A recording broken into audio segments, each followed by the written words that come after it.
नमस्कार, आप देख रहे हैं जी बिजनेस। मैं हूं स्वाति रायना। कल वित्त मंत्री बजट पेश करेंगे। ऐसा पहली बार हो रहा है कि 1 फरवरी को बजट पेश होगा और 92 सालों के बाद ऐसा होगा कि रेल बजट और आम बजट का विलय हुआ है। ऐसे में यह बजट कई मायनों में खास होने जा रहा है। हर तबके की इस बजट से उम्मीदें हैं कि इस बार उनके लिए क्या खास ऐलान हो सकते हैं। तो कुछ ऐसे ही बड़े अनाउंसमेंट्स के बारे में हम आपको बताते हैं कि क्यों खास रहने जा रहा है इस बार का बजट।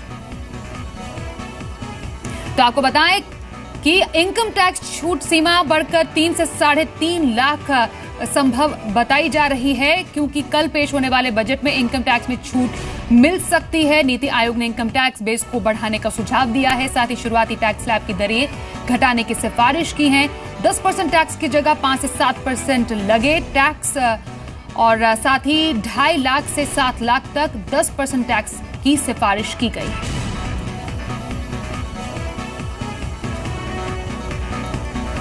सर्विस टैक्स बढ़ाकर 16 से 18% किया जा सकता है। साथ ही गोल्ड पर इंपोर्ट ड्यूटी 10% से घटाकर 6% संभव है।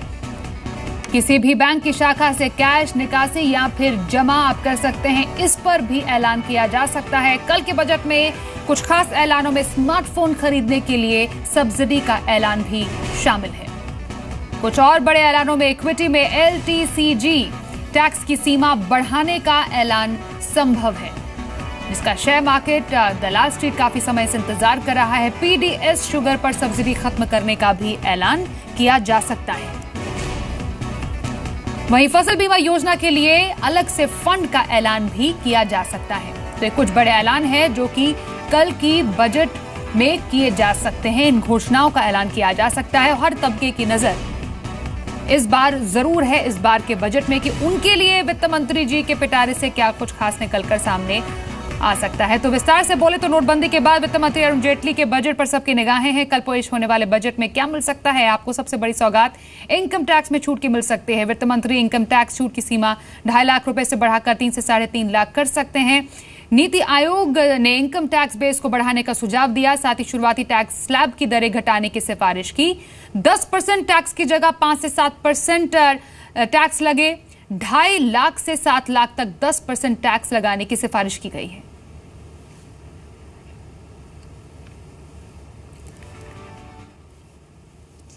हाउसिंग सेक्टर के लिए सरकार बजट में भी कई घोषणाएं कर सकती है। हाउसिंग लोन पर ब्याज छूट की सीमा 2 लाख रुपए से बढ़ाकर 3 लाख रुपए भी किया जा सकता है। इसके अलावा सरकार हाउसिंग सेक्टर को प्रायोरिटी सेक्टर का दर्जा भी दे सकती है। प्रायोरिटी सेक्टर स्टेटस मिलने से हाउसिंग सेक्टर में बायर्स के अलावा डेवलपर्स के लिए भी लोन मिलना आसान हो जाएगा। साथ ही इसका इंटरेस्ट रेट भी कम होगा, जिससे डेवलपर्स के लिए हाउसिंग प्रोजेक्ट को समय पर पूरा करना और घरों की कीमतें कंट्रोल करने में मदद मिलेगी। वहीं बजट में सर्विस टैक्स को लेकर बड़े ऐलान होने वाले हैं। जी मीडिया को एक्सक्लूसिव जानकारी जो मिली उसके मुताबिक बजट में सर्विस टैक्स को 2 स्लैब में बांटने का ऐलान किया जा सकता है। सूत्रों के मुताबिक वित्त मंत्री 12 और 18% के 2 सर्विस टैक्स के स्लैब का ऐलान कर सकते हैं।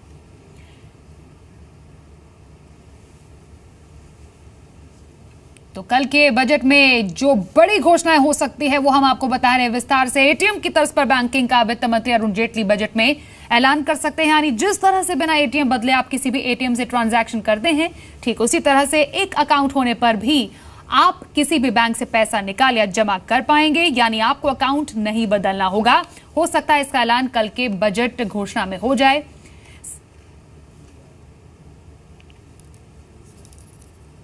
तो कल पेश होने वाले आम बजट में वित्त मंत्री अरुण जेटली पेट्रोल डीजल के दामों में लगने वाली एक्साइज ड्यूटी में कटौती की घोषणा कर सकते हैं। इससे पेट्रोल डीजल सस्ता हो सकता है। सूत्रों के मुताबिक पेट्रोल पर 2 रुपए प्रति लीटर और डीजल में 3 रुपए प्रति लीटर के हिसाब से एक्साइज ड्यूटी में कटौती की जा सकती है। पिछले कुछ समय से क्रूड ऑयल की कीमतों में गिरावट का फायदा भारत के ग्राहकों को नहीं मिल पाया है, क्योंकि सरकार लगातार राजस्व बरकरार रखने के चलते पेट्रोल प्रोडक्ट पर एक्साइज ड्यूटी में बढ़ोतरी करती रही है। कुछ और बड़ी घोषणाओं में जिसका इंतजार हर किसी को है, कैशलेस इकोनॉमी को बढ़ावा देने के लिए बजट में कई ऐलान हो सकते हैं, जिसके तहत स्मार्टफोन भी सस्ता हो सकता है। स्मार्टफोन खरीद पर 1,000 रुपए की सब्सिडी का ऐलान संभव है। मुख्यमंत्रियों के पैनल ने स्मार्टफोन पर सब्सिडी की सिफारिश की है। साथ ही आधार बेस्ड पेमेंट सिस्टम डेवलप करने की सिफारिश की गई है।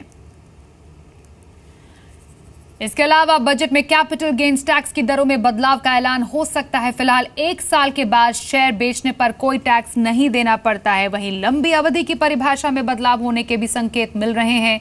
दूसरी ओर स्पेशल केस के टैक्स नियमों में भी बदलाव हो सकता है। स्पेशल केस में डिविडेंड, बोनस, ट्रिपिंग शामिल है। आईटी सेक्टर को क्या खास मिल सकता है इस बजट से? बूस्टर पैकेज दिए जाने की उम्मीद है आईटी सेक्टर के लिए। सूत्रों के मुताबिक स्टार्टअप्स को 5 साल तक के टैक्स हॉलिडे के साथ नई एसटीपी यूनिट्स को मिलेगी फिस्कल इंसेंटिव सौगात। इसके साथ ही स्टार्टअप्स के लिए टैक्स हॉलिडे को 5 साल तक बढ़ाया जा सकता है। इतना ही नहीं, अटल इनोवेशन मिशन के तहत फंड का एलोकेशन दोगुना किया जा सकता है। कुछ और बड़े घोषणाओं में कल बजट में वित्त मंत्री अरुण जेटली गोल्ड पर इंपोर्ट ड्यूटी घटाने का ऐलान कर सकते हैं। बजट में 4% घट सकती है इंपोर्ट ड्यूटी, यानी इंपोर्ट ड्यूटी 10% से घटकर 6% होने की उम्मीद है। हालांकि इंडस्ट्री की मांग ड्यूटी 5% तक करने की है। कृषि सेक्टर के लिए क्या बड़े ऐलान हो सकते हैं? तो सूत्रों के मुताबिक फसल बीमा को ज्यादा इफेक्टिव बनाने के लिए अलग फंड की घोषणा की जा सकती है। साथ ही बजट में वित्त मंत्री फसल बीमा योजना के प्रीमियम देने के मैकेनिज्म में बदलाव का ऐलान कर सकते हैं। सूत्रों के मुताबिक प्रीमियम सब्सिडी में केंद्र की हिस्सेदारी 75% है और राज्यों की फिलहाल 25% हो सकती है।